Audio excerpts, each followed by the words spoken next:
When discussing the powerhouses of distance running outside of East Africa, one unlikely contender stands out above the rest: the home of the marathon monks. With more sub-2:10 marathoners than the entire Western world combined, Japan are by far leading the way in terms of depth and quality. It was for this reason alone that I left the UK and moved out here to embrace the Japanese running culture and discover their secrets. I think these are the 10 biggest reasons why Japan are leaving us behind and what turned me from a 2:38 to 2:14 marathon runner. So first up, we've got an obvious one. It is the Japanese food.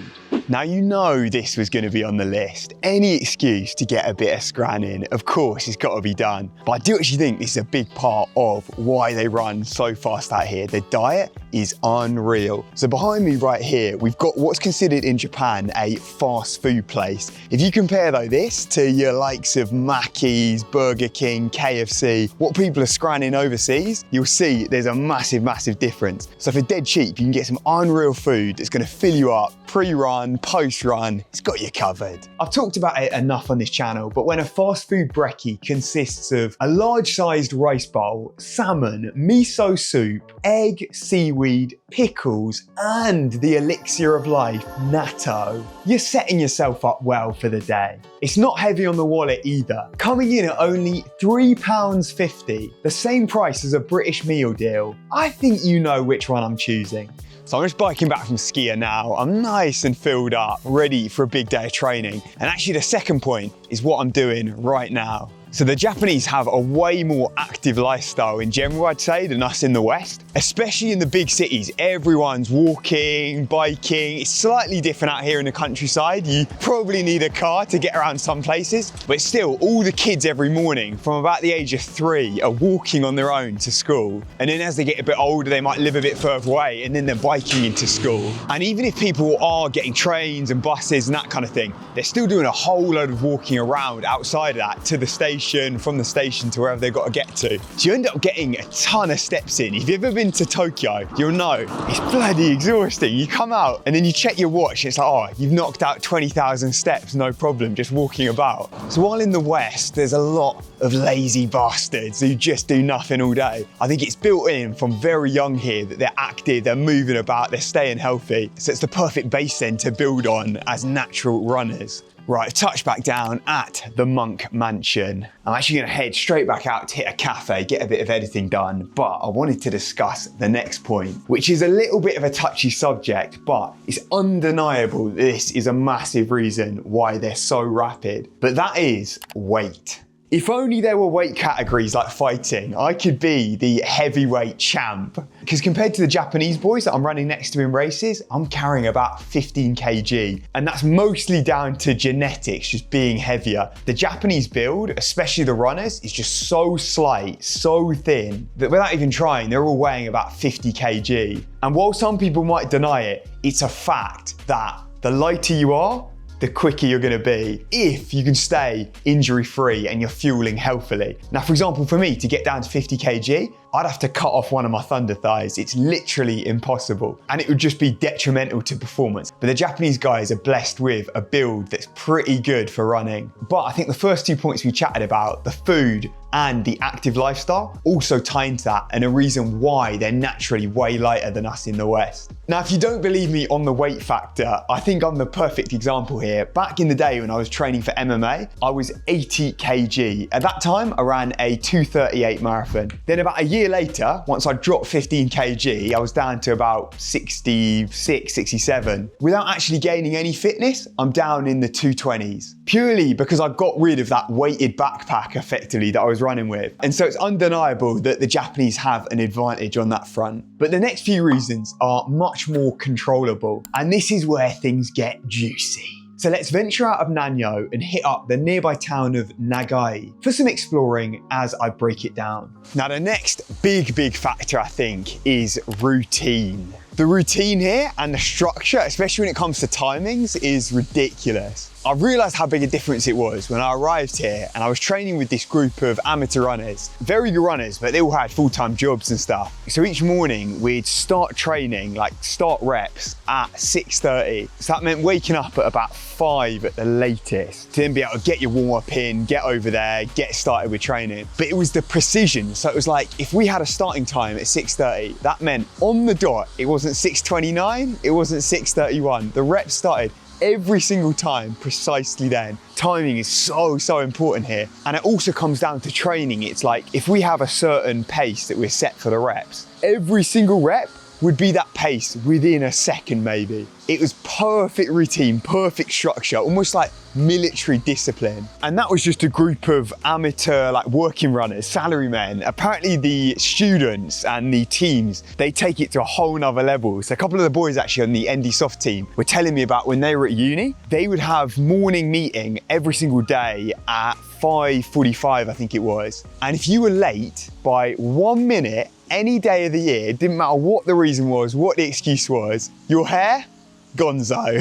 They shaved it off, I think in front of the whole group as well. It was almost like a punishment, like humiliation type ritual. And I guess it was to just reinforce that thing that if we get in there at this time, we are starting at this time, everyone's there on time, there's no wasting time, no messing about. And it couldn't be more different, I guess, to uni back in England, where maybe we'd rock up at 9:30, people might be 15 minutes, 20 minutes late, the session wouldn't actually start till 20 minutes after that. You'd have people jumping in here and there, wherever. It was very relaxed. And I think that culture is good, but when you want to just purely get the most out of your performance, then I think having that military discipline and organisation goes a long way. And they've got that lockdown here. Now this actually connects with the next factor, which I think is probably one of the biggest, and that is the team culture here. You saw in that Ekiden video how legendary it is when you turn running a solo sport into this team event, and that runs deep in the Japanese marathon culture, all the way back to school time. So a lot of the top runners, they pick which high school to go to, which secondary school, purely based on how good they are at running. So often they'll travel hours and hours out of state and go and live in a dorm full time just to train at this top level high school where there's other great runners. And basically having that team around just means that you can raise the level so much. It's what I've experienced training with runners like ND Soft, that I can absolutely hammer the sessions that I'd never be able to do on my own. Because I'm with a team, I can bump up the level. So you imagine you have that through your entire running career, it can make an absolutely huge difference. And I think overseas, where obviously you have teams and stuff at uni and school, all of that, it doesn't stop once you're finished with school. Even into the corporate leagues, where most people have to get a normal working job, and you see a lot of adults in the West have to train solo, and it gets pretty brutal. Here, all the best runners then join these company-sponsored teams and keep training as a team, as a group, every single day. Morning practice, afternoon training, everything in between. It's always as a squad. They're eating together, living together. And you can imagine it's a whole lot easier knocking out that brutal routine, that marathon monk lifestyle, when you're with your mates, you're doing it every day. Now, if you're interested in seeing more of the Japanese team training and details on what they get up to, I've got to recommend my friends at Tempo Japan. They film a ton of interesting YouTube vids with Japanese runners, thankfully with English subtitles. So I have to give them a shout out for some of this footage here.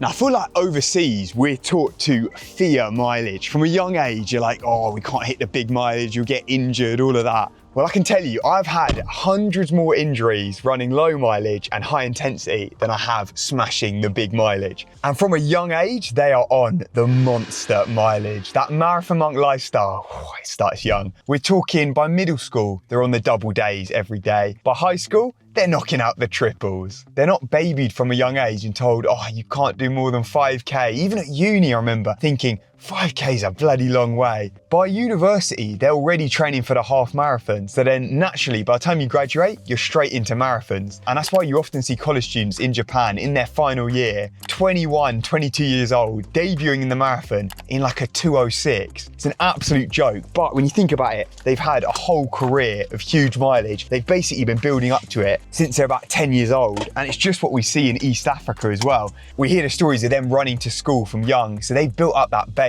They're 10 years ahead of us already. It's like by the time we start training properly, they've got an extra 10,000 Ks in the legs. Of course they're going to be better at the longer distances than us. Because at the end of the day, the marathon just comes down to consistency. Big mileage over a long time, you can't help but get quicker.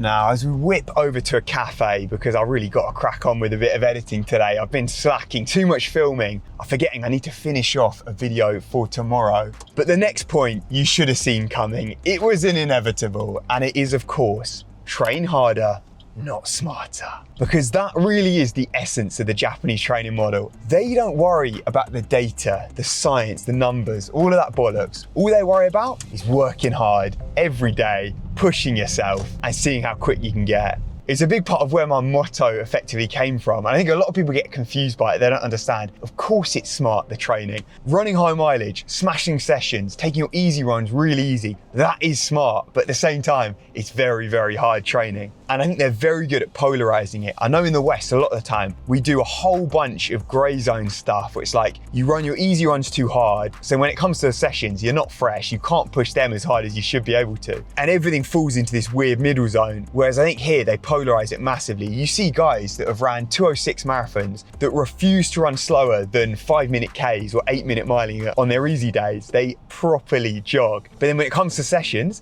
they're absolutely on the floor at the end, buried. The whole idea of lactate, threshold training, that is effectively unheard of. And I think you can't argue with the results. Hundreds and hundreds of runners going sub 210. No other country outside of East Africa can do that. So clearly the train harder, not smarter method is the key. Now, as we hit this little cafe to get some more grub in and knock out some editing, we've got to discuss the natural follow-on. It's race harder, not smarter. I never know if I'm allowed to call it kamikaze style, so we'll take the safe option. But the Japanese racing approach is ballsy, to say the least. These guys start out at an outrageous pace and just see how long they can hold on. Every major Japanese race has a 3-minute kilometer pace group. That's a 2:06 marathon. And you can bet there'll be 100 guys in that pack, half of them with PBs outside of 2:15. But they have the cojones to take a gamble. They don't fear blowing up, and all it takes is for things to click one time on race day and you can pull off a huge run. In the West, we tend to take a more conservative approach, which for consistency of results is probably better. But if you want a massive breakthrough and a ton of elite results, then you've got to respect the Japanese mindset. It's a 2:06 marathon or bust. And speaking of which, I'm slightly busted up at the moment. Actually, my back problem that I've been battling for ages came back with a vengeance after that Ekiden. And it's the SI joint in my back, which can be a bit of a crafty one to get over. I'm actually just taking now my daily Runavit joint support. I'm just doing everything I can to help the mobility and flexibility through my trunk area. Because obviously running such a high impact sport, when you're pounding those pavements, like the repetition over time can put a lot of strain on the joints. And I think that's what's happened with the slight imbalance I've had on the right and left sides. So all I can do is just keep smashing the daily rehab, hammer the cross training. In fact, I'm sat right next to this torture device right here.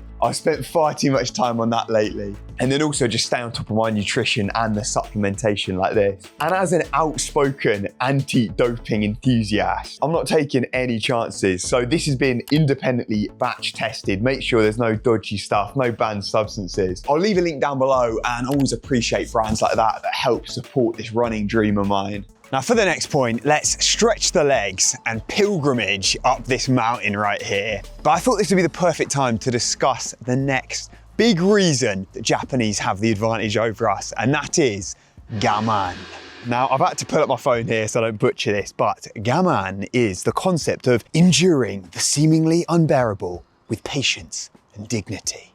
Oh, what a beautiful concept that is right there. Hence why I am powering up this mountain right now. You see, it all ties in with this video. Some genius planning that's gone on. But I love the word gaman. It's probably my favorite Japanese word. And I think it sums up the culture here so perfectly, whether it's running or just life in general. But I think having this mindset when it comes to training is so good, because it means that through the hard times, the tough times, you keep on grinding, you keep on pushing, and that perseverance eventually will lead to success. Through the hardship comes great reward. And the Japanese are the kings. They're willing to suffer to another level. You see it in the Ekidens, they will be dead at the end, like fully stretchered off the course because they've killed themselves. And I was thinking actually one of the boys on the ND Soft team is a perfect example of this. So Atsura, who's actually the first guy I ever trained with from ND Soft, way back maybe a year and a half ago. And since then, I feel like he's progressed so much. In training, he's absolutely killing it. Probably one of the best in the group. And you've got to remember, in this squad, we've got 207, 208 marathon runners. But during those training camps I went on early in the year, he was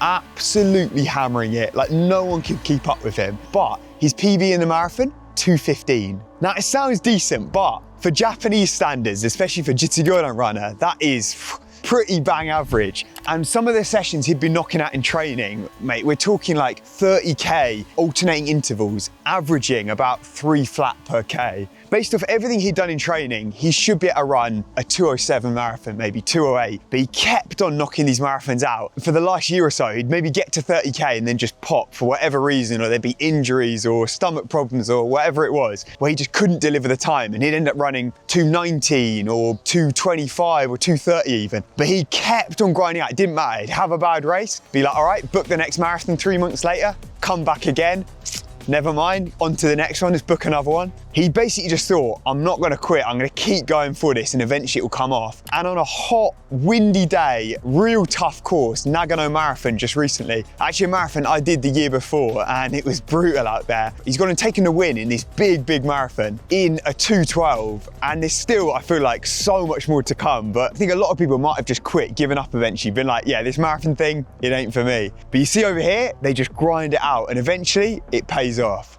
Now there's an ominous dark cloud moving in. I think it's meant to chuck it down soon. So we got to get up here quickly so I can finish off with the final point. And of course, it is the most important. And I think basically sums up the reason why Japanese are so good at the marathon and how they seem to outperform everyone in the West. We have reached the summit and harnessed the Japanese spirit. And we've not exactly picked the best day. It's a little bit gloomy, but that's not a bad view. But you just got to imagine that I've been on this epic pilgrimage anyway for the final point, which is the marathon monk mindset. Oh yes, the mental games, the ability to just push yourself day in, day out. Not necessarily even the fact that it's hard training, it's the fact that it's just bloody boring. Laps and laps and laps of the same loop every single day. 1K it can be, whether it's an easy run, session, long run. These guys just see it as purely training, work. It's not about enjoyment almost. And I'm not necessarily saying I agree with this because I couldn't do it. Yoyogi Park, I did a whole lot of sessions there, but I'm telling you, when it came to an easy run, I wasn't touching it. I was sick of the place. But the Japanese guys, even here out in the countryside where you've got unlimited space, all the ND Soft boys, they'll hit the park somewhere over there, 1K laps to do almost all their easy runs. I mean, in my opinion, it's absolutely mental, but I guess that's the idea. It's by training yourself to just do the boring every single day, the repetition. You get in that rhythm and you just get it done again and again and again. And that consistency, that's what it comes down to, running. And I guess if you can do that in training, if you can do these endless laps, like metronomic pacing, dead silence as well, even though you're with your mates, you're in a line, it's tactical formation. If you can do all that, then suddenly it comes to a race, and that is easy. Compared to training, nothing even comes close. So by conquering the mental side of it, maybe the Japanese just have that edge when it comes to performance. But that's just my opinion. Let me know what you think of these 10 things. Is there anything else you'd add in there? Is there anything you disagree with? You think they should be doing differently? But definitely for me, those are some massive takeaways that have improved my running. So maybe incorporating some of them into your routine could do the trick. But I hope you enjoyed this video. This has been Jake with Run to Japan. I'll catch you in the next one. Remember, train harder, not smarter. Let's go.